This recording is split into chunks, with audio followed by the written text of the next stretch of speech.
Hi, this is Fernando, one of the premium experts on PrepLounge. I'm here today to teach you a very powerful yet simple concept for market sizing cases. Why when I say that it's very powerful and very simple, it's almost too good to be true, right? But bear with me, watch this video until the end and make up your own mind. So this is something I realized some friends of mine, some colleagues at Bain company used. And what I did is I formalized it, I gave it a name, and the name is the replacement concept, and I will hopefully make it easy enough for you to understand and use it for all your market sizing cases. Now, there's no better way to understand something, your new concept, than using an example, right?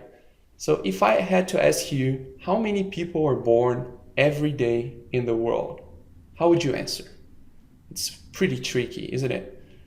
Tell you what, over 90% of the candidates I've been interviewing in the last 2 or more than 2 years, it's been over 100 candidates.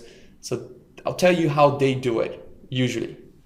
So they think of number of babies. Well, all of them almost think that if you know the number of babies per year, you know how many babies there will be per day, just divided by 365. So it's the same to calculate the number of babies per year born in the world. Now we know that in some parts of the world, in emerging countries, there's a lot more babies being born than in developed countries. So it's a good segmentation to say it's a sum of babies being born in the developed world, and in the emerging world countries. Now, who brings children to the earth? Women, right? But not any women. It's only women in the childbearing age. So it's number of women in childbearing age times how many children a woman brings to earth per year. So number of babies per woman in a year. Now, how many women in childbearing age there is? So it's a percentage of the population of the developed countries. So it's, let's say, the population of the developed countries times, so how many women there are? It's half the population. Now, how many childbearing women there are? So if you think that there's women having children from 15 to 45 years, that's 30 years, a range of 30 years. The life expectancy could be thought of 80. If it's uniformly distributed, that's more or less how many women in childbearing age there will be. Now, see that this is already tricky. Is it 15 to 45? Is it 20 or 18 to 40? The assumption is not really precise, right? And how many babies a woman has per year? Now, this is also really tricky. Is it 1? Of course not, because otherwise a woman would have a child every year. It's less than that. Is it 0.1? Is it 0.05? I have no idea. It's really hard to estimate. Now, also, not every woman in the childbearing age has children. Some don't want to have. Some are in this age but can have children. So this is all very complicated. You don't need to use that to find the number of babies per year in a very precise way. So what you do is you use the replacement concept, which is not only useful for this case, but for a lot of other market sizing cases you see in the next videos of this series. Now, how would you use the replacement concept to do this in a better and faster way? Now, first of all, let's assume that the population is constant. We know this is not true. We know the population is growing, but we also know that next year the population won't be 10 billion if it's 7 billion now, right? So it's a fair assumption to say the population is more or less constant. Now, you know that there's people dying every day.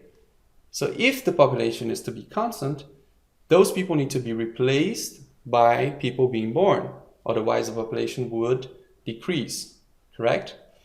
Now, let's assume that the average life expectancy on Earth is about 70 years. Well, we know that it's more in advanced countries, developed countries, and less in other countries. But let's say on average, every person on Earth lives 70 years. Now, imagine then that the population today will have to have died within 70 years, right? Every person on Earth today will have died in 70 years on average, even a 1-year-old baby.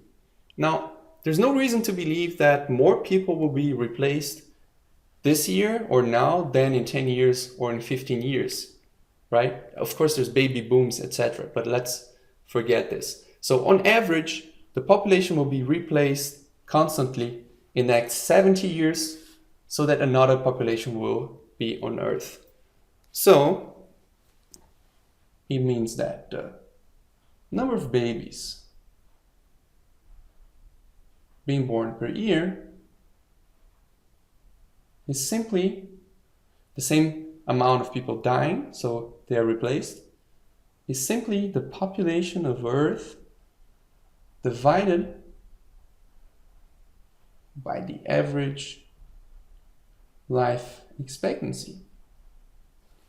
So as we said, if we say that 77 billion people are living on Earth and the average life expectancy is 70 years, we know that 100 million people are being born per year. Easy, isn't it? Now, we know that the population is not constant, right? So if I told you that the population is growing more or less 1% per year, how could you use this number to update and make it more precise, our estimation? Now, easy. We know that if it's growing 1% per year, next year it will be not 7 billion, but 7 billion and 70 million. So we know that 100 million need to be born just to replace the 100 million people who are dying. So if we know that only to keep the population constant, 100 million people would need to be born, then we know that to increase the population 70 million, 170 million people need to be born per year so that the population grows 1%. Now, if you do the calculations, 170 million divided by 365 is about 460. And if you Google it, you see that that's pretty close to the right number. So we calculated a very complicated question in a very fast, simple, and precise way. That's the replacement concept. Now, in the next video, I'm going to show you how you can calculate how many cars are sold in the US per year. So you're going to see that the same concept, exactly the same concept, can be used for so many different market sizing cases.